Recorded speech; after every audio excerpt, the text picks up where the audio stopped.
Hello, let this question. A rod of length L starts sliding from vertical positions on a smooth horizontal surface. The equation of the trajectory of a point on the rod located at a distance r from the lower end is। आइए बेटा हम इस question का solution देखते हैं।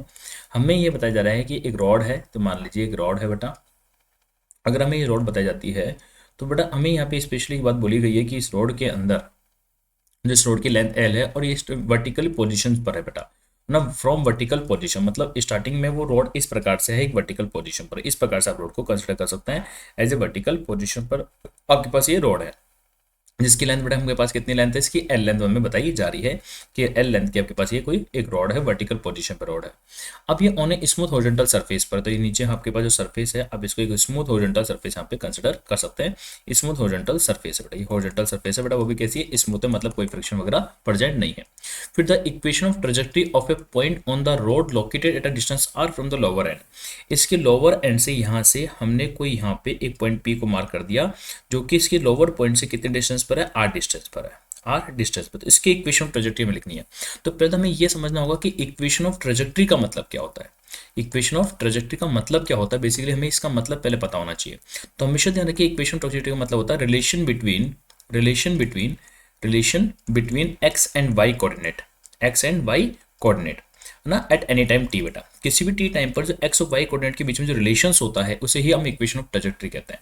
तो जब ये रोड स्टार्ट टू स्लीप, जब रोड आपकी क्या होती है, स्टार्ट टू स्लीप बेटा ना, स्लिप करना क्या करती है, स्टार्ट कर देती है, स्लाइड करना आपका स्टार्ट कर देती है, स्लाइडिंग स्टार्ट हो जाती है। तो सपोज करो अभी इसका सेंटर मास यहाँ पर कहीं है, अभी इसका सेंटर मास कहीं यहाँ पर है बेटा, मान लीजिए बिल्कुल सेंटर मास सेंटर पर होने वाला है, बिल्कुल सेंटर पर होगा। जब रोड स्लाइड स्टार्ट करेगी, स्लिपिंग करना स्टार्ट करेगी, तो आप देखो बेटा इस पर ग्रेविटेशन फोर्स कहाँ लग रहा है, वर्टिकल डाउनवर्ड डायरेक्शन में लग रहा है। वर्टिकल डाउनवर्ड डायरेक्शन में ग्रेविटेशन फोर्स लग रहा है और वर्टिकल अपवर्ड डायरेक्शन में नॉर्मल फोर्स लग रहा है। जब रोड आपकी स्लाइड करती है तो मान लीजिए किसी टी टाइम पर रोड की पोजीशन कुछ इस प्रकार से हो जाती है, किसी टी इंस्टेंट ऑफ टाइम पर रोड की पोजीशन कुछ इस प्रकार से हो जाती है। तो किसी टी इंस्टेंट ऑफ टाइम पे अगर रोड की पोजीशन कुछ इस प्रकार से हो गई है, तो जो सेंट्रो मास की पोजीशन है, जो सेंट्रो मास की पोजीशन है बेटा, तो वो हमेशा कहाँ रहेगी बेटा, वर्टिकली डाउनवर्ड डायरेक्शन में ही रहने वाली। तो सेंट्रो मास कहाँ है अभी इसका, इसका यहाँ पर सेंट्रो मास मान लेते हैं, यहाँ पे लाई कर रहा है। तो सेंट्रो मास की पोजीशन बेटा यहाँ पे लाई कर रही है बेटा, मान लेते हैं। तो अगर सेंट्रो मास, क्योंकि सेंट्रो मास तो वर्टिकल डाउनवर्ड डायरेक्शन में ही मूव कर सकता है, क्योंकि वर्टिकल उस पर तो फोर्सेज है वो वर्टिकल डायरेक्शन में है। तो सेंट्रो मास का डिस्प्लेसमेंट एक्स डायरेक्शन में होगा ही नहीं, तो सेंट्रो मास मूव कहाँ करेगा, केवल वाई डायरेक्शन में मूव करेगा। और जो पी पॉइंट है वो आपको कहीं यहाँ पर आ गया होगा, this is the P point है ना, और जो कि यहाँ से कितने डिस्टेंस पर होगा, आर डिस्टेंस पर होगा।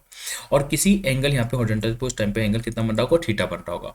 और इस पॉइंट के कोऑर्डिनेट क्या होंगे, किसी टी इंस्टेंट ऑफ टाइम पर एक्स कोऑर्डिनेट, वाई कोऑर्डिनेट इसके होंगे किसी भी टी इंस्टेंट ऑफ टाइम पर, जब ये थीटा एंगल बना रहा होगा हॉरिजॉन्टल से, और उस टाइम पे पी पॉइंट आपके लोअर एंड से पी पॉइंट पर होगा, आर थीटा पर थीटा एंगल बन रहा होगा। तो हमें इस एक्स वाई में रिलेशन लिखना है, और इस एक्स वाई में रिलेशन ही आपका इक्वेशन ऑफ ट्रेजेक्ट्री होगा। तो हमें इसमें एक्स के वाई के कोऑर्डिनेट चाहिए होंगे।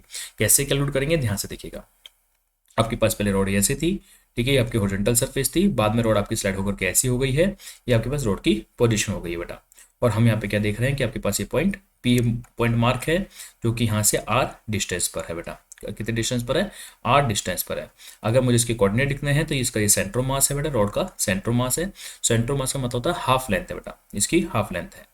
तो अगर मैं इसे कोऑर्डिनेट करता हूं तो ये कोऑर्डिनेट कितना हो जाएगा, थीटा हो जाएगा बेटा। अगर ये सेंट्रो मास है तो ये पूरी जो लेंथ होनी चाहिए, पूरी लेंथ कितनी होनी चाहिए, हाफ लेंथ होनी चाहिए, L/2 होनी चाहिए। सेंट्रो मास मतलब मिड पॉइंट लेंथ हो जाती है। तो हमें इसके अगर इसका ये कोऑर्डिनेट लिखें, ये वाला कोऑर्डिनेट जो होना चाहिए इसका इधर कंपोनेंट, वो L/2 cos थीटा होना चाहिए। अकॉर्डिंग टू दिस यहाँ से लेकर यहाँ तक की लेंथ x बराबर L/2 cos थीटा होनी चाहिए। और उसमें से अगर मैं है ना, यहाँ पे इसका L/2 cos थीटा यहाँ पे इसका होना चाहिए बेटा, ये लेंथ L/2 cos थीटा होनी चाहिए बेटा। अगर ये लेंथ L/2 cos थीटा होनी चाहिए, और जो वर्टिकल लेंथ आप देख रहे हैं ये लेंथ बेटा, यहाँ से यहाँ तक की लेंथ, ये कंपोनेंट करने पर L/2 sin थीटा होनी चाहिए। उसी प्रकार से अगर इस आर का ये वाला कंपोनेंट कर दिया जाए, इस आर का इधर वाला कंपोनेंट, तो यहाँ से लेकर यहाँ तक की जो लेंथ है, यहाँ से लेकर यहाँ तक की जो लेंथ है आर के अकॉर्डिंग, वो आर cos थीटा होनी चाहिए बेटा। तो अगर ये ओरिजिन है बेटा, ये 0,0 है, तो ये आपकी एक्स डायरेक्शन है और ये आपकी वाई डायरेक्शन है बेटा।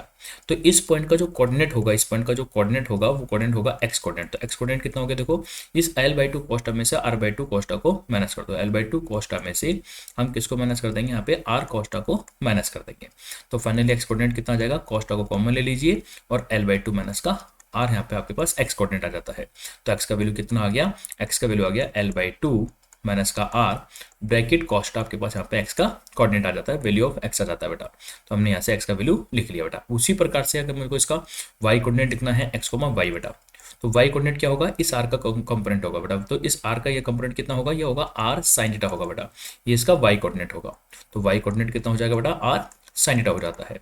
तो हमने क्या बोला, एक्स और वाई में रिलेशन ही आपका इक्वेशन ट्रैजेक्टरी। तो एक्स के नीचे किसका डिवाइड कर दो, कोस्टा का डिवाइड कर दो, सॉरी एक्स के नीचे आप किसका डिवाइड कर दो, एक्स के नीचे आप L by two minus R का डिवाइड कर दो बेटा। तो एक्स के नीचे अगर आपने L by two minus R का डिवाइड कर दिया तो यहाँ पर क्या बच जाएगा, यहाँ पे कॉस्टा बच जाता है। क्या पे बच जाएगा बेटा, कॉस्टा बच जाता है। उसी प्रकार से अगर वाई के नीचे हम साइंटा का डिवाइड, वाई के नीचे अगर हम आर का डिवाइड कर दें तो यहाँ पे बेसिकली क्या बच जाता है, साइंटा बच जाता है। तो इक्वेशन ऑफ ट्रेजेक्टरी क्या होती है, equation of trajectory it is the relation between the X and Y. तो अगर मैं इसको फर्स्ट इक्वेशन बोलूँ और इसे सेकंड इक्वेशन बोलूँ तो मुझे यहाँ पे थीटा को उठाने के लिए दोनों इक्वेशन को स्क्वायर करके ऐड कर दो। तो after square of equation first का स्क्वायर करा और प्लस इक्वेशन सेकंड का स्क्वायर करके दोनों को ऐड कर दिया देन। तो हम अगर स्क्वायर करते हैं तो एक्स का स्क्वायर हो जाएगा और L by two minus R का होल स्क्वायर हो जाएगा, और यहाँ पर वाई का स्क्वायर हो जाएगा और नीचे आर का स्क्वायर हो जाएगा, और साथ में क्या हो जाएगा, cos square theta plus sign square theta. और हम जानते हैं कि cos square theta plus sign square theta का वैल्यू कितना होता है, 1 होता है। तो इक्वेशन ऑफ ट्रेजेक्टरी जो है उस पॉइंट पी पॉइंट के जो कोऑर्डिनेट्स थे उसकी इक्वेशन ऑफ ट्रेजेक्टरी जो है आपको मिल जाती है यहाँ पे, relation between X and Y, तो X square upon L by two minus R का whole square plus Y square upon R square sine square theta plus cos square theta equals to 1।